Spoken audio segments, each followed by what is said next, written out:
નમસ્કાર વિદ્યાર્થી મિત્રો, આજે આપણે આ વિડીયોમાં દ્વિતીય સત્ર લેખિત મૂલ્યાંકન કસોટી 2025 અંતર્ગત ધોરણ 5માં જે અંગ્રેજીનું પેપર છે જે 40 ગુણનું હોય છે એ પેપરના અભ્યાસ માટેનું મોસ્ટ આઈએમપી પેપરનું આપણે આજે સંપૂર્ણ સોલ્યુશન કરવાનું છે. વિદ્યાર્થી મિત્રો, જો તમે અમારી ચેનલ ઉપર નવા હોય, પહેલી વાર હોય તો ચેનલને સબસ્ક્રાઈબ કરવાનું ભૂલતા નહીં, જેથી કરીને નવા વિડીયો તમને ઝડપથી મળી શકે. ક્વેશ્ચન નંબર 1 માં આપેલું છે, પેરેગ્રાફ વાંચીને પ્રશ્નના જવાબ આપો. The mouse went to a cricket stadium. એક ઉંદર ક્રિકેટના સ્ટેડિયમમાં ગયો. He talked to a captain. તે કેપ્ટન સાથે વાત કરી. Your cap is not good. તારી ટોપી બરોબર નથી, સારી નથી. Look my cap. મારી કેપ જો. Let's exchange. ચાલ આપણે બદલાવી લઈએ.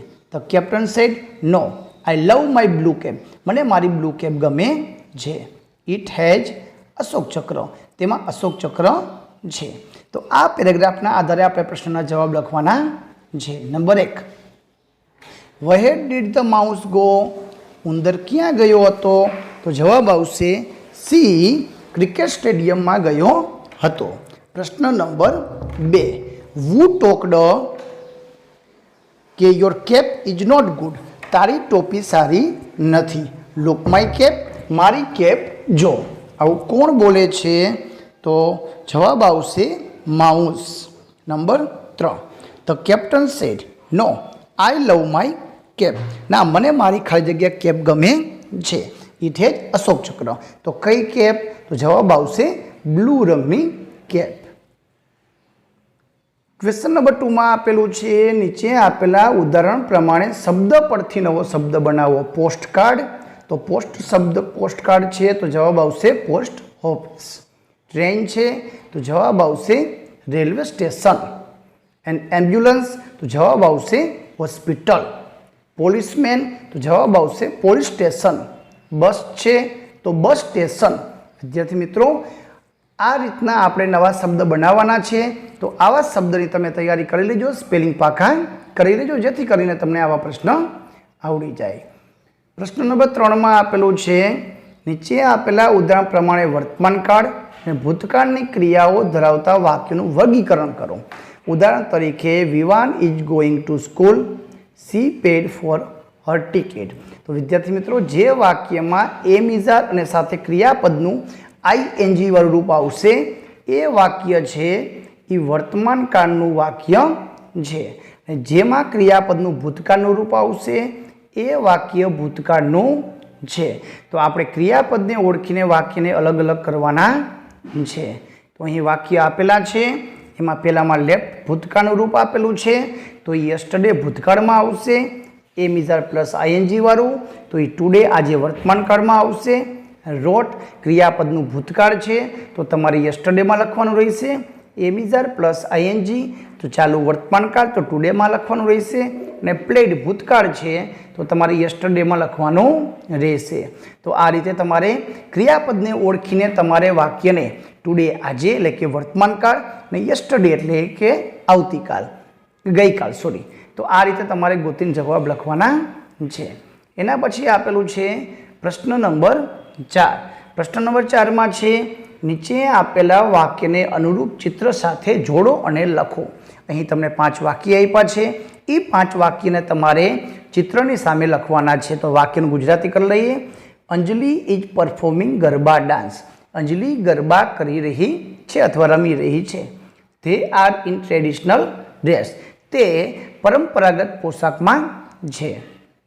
It is Pooja's birthday. આજે પૂજાનો જન્મદિવસ છે. She is cutting a cake. તે કેક કાપી રહી છે. They are singing garba songs. તેઓ ગરબા ગાઈ રહ્યા છે. તો આ 5 વાક્યને આપણે જે ચિત્ર આવેલું છે, અહીં આપણને નવરાત્રિનું ચિત્ર છે, તો નવરાત્રિને લગતા વાક્ય પહેલું, બીજું અને 5મું નવરાત્રિને લગતું છે, તો તમારે એમાં લખવાના છે.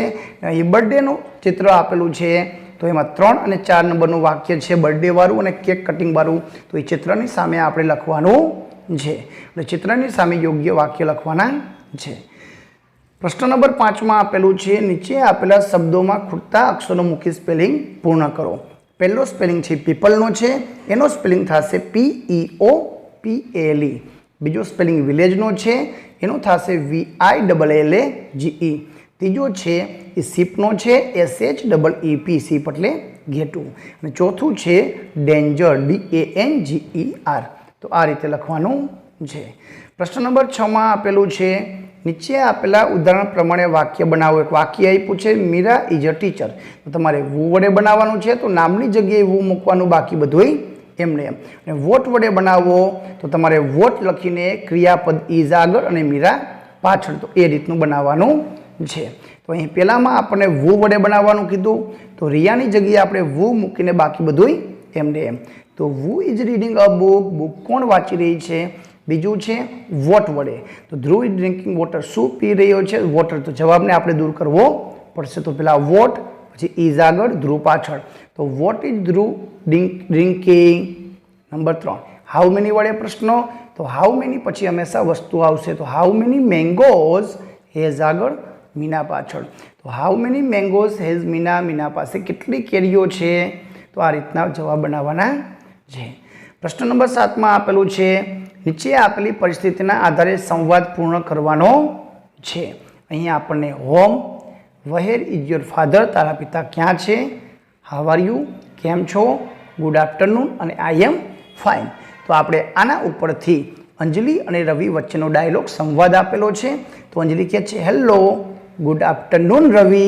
તો રવિ કહે છે good afternoon Anjali. How are you, કેમ કે બે વ્યક્તિ ભેગા થયેલા પૂછે કે હાવ આર યુ, કેમ છો. તો અંજલિ જવાબ આપે છે આઈ એમ ફાઇન, મને સારું છે, થેન્ક યુ, તારો આભાર. રવિ પૂછે છે વેર ઇઝ યોર ફાધર, તારા પપ્પા ક્યાં છે. તો અંજલિ કહે છે હી ઇઝ એટ હોમ, તે ઘરે છે. તો આ રીતે જવાબ લખવાનો છે. પ્રશ્ન નંબર 8 માં આપેલું છે ફેમિલી ચાર્ટના આધારે તમારા પરિવાર વિશે 5 વાક્ય લખો. વિદ્યાર્થી મિત્રો, તો અહીં તમને ફેમિલી ચાર્ટ આપેલો છે. તમારા ગ્રાન્ડફાધર દાદા, ગ્રાન્ડમધર, અંકલ, ફાધર અને માય સેલ્ફ. તો આપણે આ રીતે વાક્ય લખી શકાય. સૌથી પહેલાં તો પેલું વાક્ય આઈ એમ, અહીં તમારું નામ લખવાનું છે કે મયુર છે તો MAYUR. તો I am Mayur, I am a boy, I am in standard 5, I am 10 years old. પછી ફાધર્સ, તો માય ફાધર્સ નેમ ઇઝ, ત્યાં પપ્પાનું નામ લખવાનું છે. He is a teacher, he is a doctor, he is a policeman, જે હોય તે એ રીતે. અંકલ, તો માય અંકલ્સ નેમ ઇઝ, ત્યાં તમારે કાકાનું નામ લખવાનું છે. માય ગ્રાન્ડફાધર, દાદાનું નામ, દાદીમાનું નામ, આ રીતે લખશો તો આરામથી 5 થી 7 વાક્ય બની જશે. તો વિદ્યાર્થી મિત્રો, આ હતું ધોરણ 5નું અંગ્રેજીના પેપરનું સંપૂર્ણ સોલ્યુશન. બીજા વિષયના પેપરના સોલ્યુશન મેળવવા અમારી ચેનલને સબસ્ક્રાઈબ કરો, બાજુમાં આપેલું બેલ આઇકન દબાવો, જેથી કરીને નવો વિડીયો ઝડપથી તમને સૌથી પહેલાં નોટિફિકેશન મળી શકે.